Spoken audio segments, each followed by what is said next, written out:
Morning, welcome to my channel. My name is Bobby. I am the Emperor of the Universe, and I do know everything. Okay, almost everything.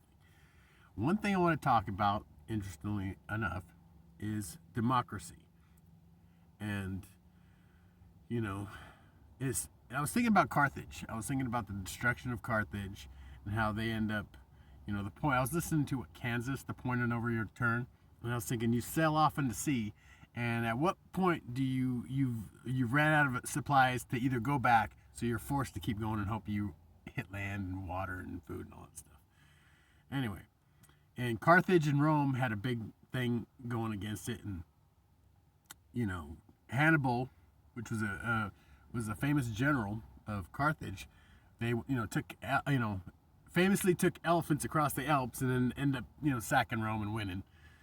I think, or did he? I don't know. I think, well, he was destroyed. Anyway, so the sworn enemies, Rome finally destroys Carthage. And how big of bitches are Rome? And, how much do they hate Carthage?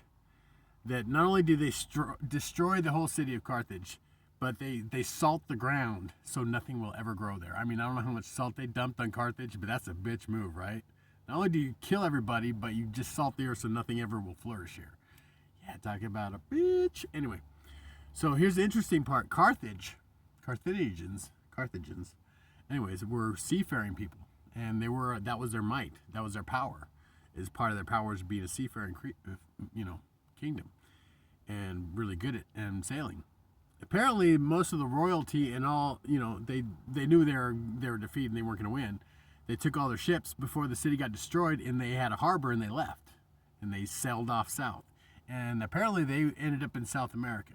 And that's a whole nother story. Yeah, you had in the Carthage, man, these people, right? Anyways, the people from Carthage, anyway, so there was a lot of Irish and Iberians and Baths, a lot of different blonde and redheads. They ended up in South America, and they ended up that's why you have a lot of people in South America that actually have like redhead and blondes and stuff like that. They have lineage from Carthage. Anyway, Carthage is interesting, and that's with Hannibal and all that stuff. But another story, and the one I want to get to, is Themistocles. This is a part of the whole Spartan when Leonidas went to the King Leonidas went to Hot Gate, and fought the Persians, 300, and then they ended up dying. And that was, talk about fucking badass, right? The admiration you had to have for these men. Their whole life was war. I mean, I'm not big on, but you got to admire that shit. And I'm a guy, so it's kind of it built in, right? But yeah, and I did write that story about Achilles, and anyway. But the point is Themistocles, interestingly enough, and this was the same time, like I said, when Spartan was fighting. And like I said, that's why when that emissary goes to Sparta and talks to Leonidas and tells him that, you must submit, blah, blah, blah.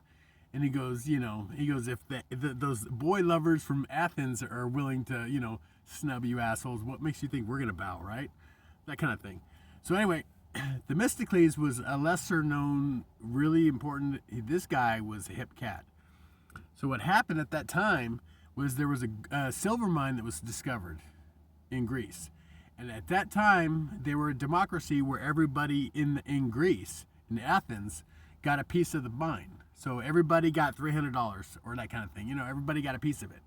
And so what Themistocles did, and here's the interesting thing, that just like Leonidas goes and talks to the oracles, and the oracles tell him, look, either Sparta will fall or a king will fall, which means Leonidas. So either Leonidas goes and sacrifices himself at the Hot Gate for Sparta, or Sparta would die, because they'll get through the Hot Gate and just destroy Sparta. So he fought him at the Hot Gate and made them realize that they weren't just dealing with some puff tossers, man. They were some badass motherfuckers, right?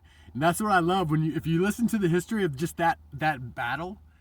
It was funny because the Persian king would send like spies to check, because they'd stop fighting at night or whatever, so they'd all go back to their camps.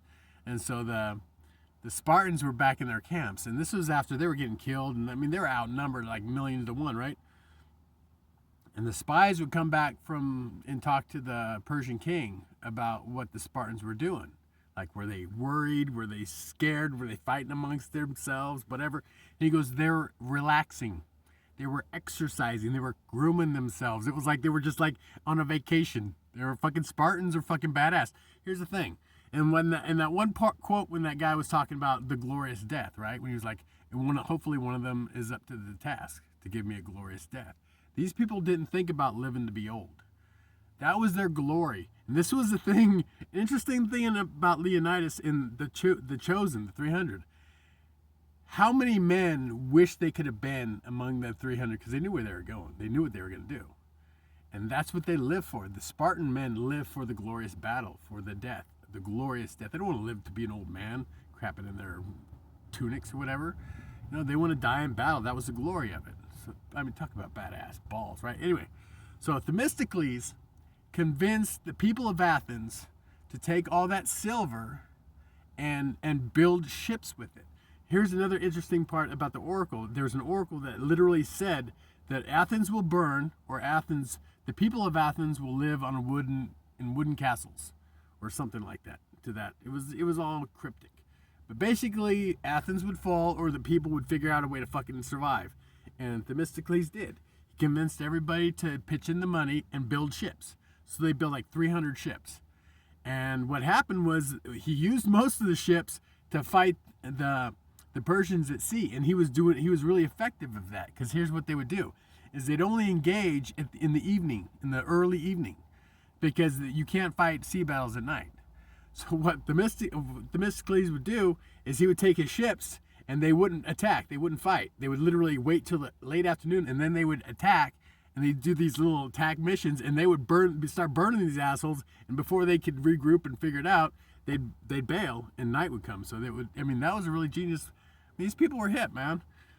So anyways, and Athens was just like Sparta. Athens survived because of Themistocles and building those ships. Because what happened was the Persians eventually got to Athens and burned Athens to the ground.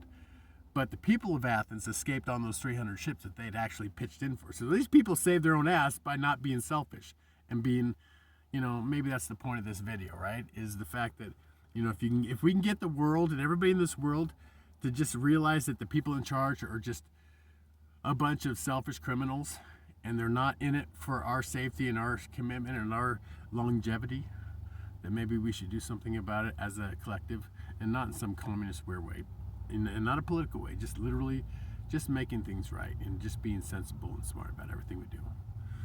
And with that, in this history lesson, I will say have a wonderful day, and I love you. Okay, bye.